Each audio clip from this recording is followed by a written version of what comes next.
Breaking. വഖഫ് notice ലഭിച്ച ചാവക്കാട്ടെ ഭൂമി ഉടമകളിൽ നിന്നും നികുതി സ്വീകരിക്കാൻ റവന്യൂ മന്ത്രിയുടെ നിർദ്ദേശം.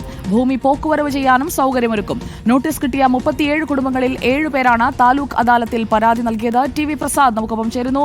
ടി വി പ്രസാദ്, ഭൂവുടമകൾക്ക് ആശ്വാസമായ തീരുമാനത്തിലേക്ക് എത്തുകയാണ് ചാവക്കാട്ട്. എന്തൊക്കെയാണ് വിവരങ്ങൾ?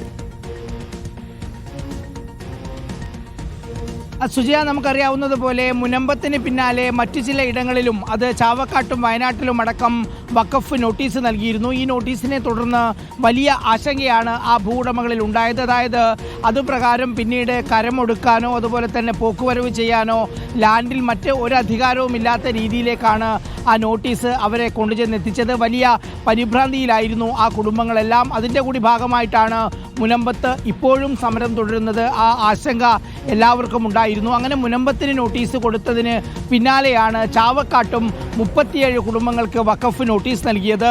ഈ 37 കുടുംബങ്ങളും ഈ പറഞ്ഞതുപോലെയുള്ള പരിഭ്രമത്തിലെല്ലാം ആവുന്നതിൻ്റെ ഇടയിലായിരുന്നു അവിടെ താലൂക്ക് അദാലത്ത് വന്നത്. താലൂക്ക് അദാലത്ത് കരുതലും കൈത്താങ്ങും സംസ്ഥാനത്തെമ്പാടുമുള്ള താലൂക്കുകളിൽ നടക്കുന്നതാണ്. അവിടെ 7 പേരാണ് ഈ നോട്ടീസ് കിട്ടിയവർ പരാതിയുമായി എത്തിയത്.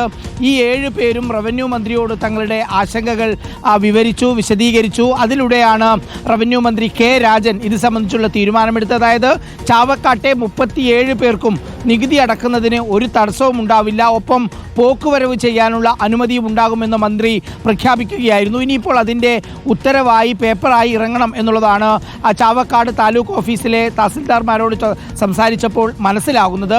എന്തായാലും ഒരു ആശ്വാസകരമായ തീരുമാനം തന്നെയാണ്. വഖഫ് നോട്ടീസ് കിട്ടിയവർക്ക് കരമൊടുക്കാൻ കഴിയും, ഒപ്പം പോക്കുവരവ് ചെയ്യാനുള്ള അനുമതിയും ഉണ്ടാകും. സുജയ, ചാവക്കാട്ടും വഖഫ് നോട്ടീസ് ലഭിച്ചിരുന്നു. ആ ഭൂവുടമകൾക്ക് ഇപ്പോൾ ആശ്വാസമാകുന്ന വാർത്തയാണ് ടി വി പ്രസാദ് പങ്കുവച്ചത്.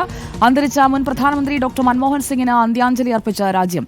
രാഷ്ട്രപതി, ഉപരാഷ്ട്രപതി, പ്രധാനമന്ത്രി, ആഭ്യന്തരമന്ത്രി എന്നിവർ ജൻപഥിലെ വസതി